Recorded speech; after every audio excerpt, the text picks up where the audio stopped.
Bonjour, ce matin nous allons parler de la suppression de la taxe d'habitation. En effet, en 2017, le gouvernement a décidé de supprimer la taxe d'habitation sous couvert que cet impôt était injuste. Sauf qu'il a oublié au passage qu'une grande partie de la population n'était déjà pas imposable à la taxe d'habitation. En effet, tous les revenus modestes ne payaient pas de taxe d'habitation.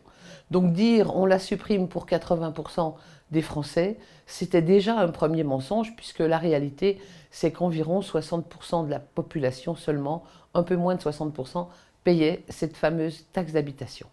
Et puis, pour 20% de la population les plus aisés, elle sera supprimée à compter de 2021 jusqu'en 2023. Donc c'est la suppression pour après ce gouvernement. Mais sur les chiffres, il y a vraiment un leurre incroyable.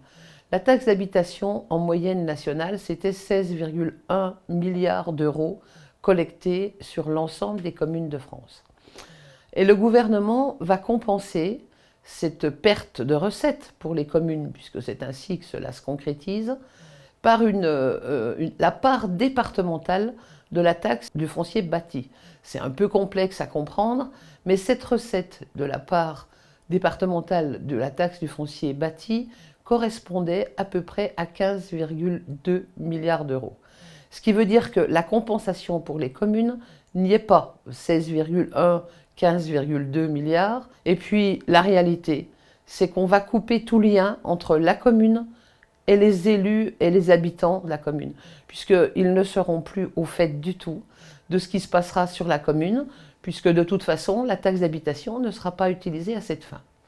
Et enfin, pour les départements, puisque vous l'avez bien compris, 15 milliards d'euros ne seront plus perçus par les départements, mais par les communes, eh bien l'État a mis en place une invention technocratique, puisqu'ils vont compenser ce manque de recettes pour les départements par un prélèvement d'une fraction de la TVA en compensation, ce qui correspond à une totale mise sous la main de l'État des départements.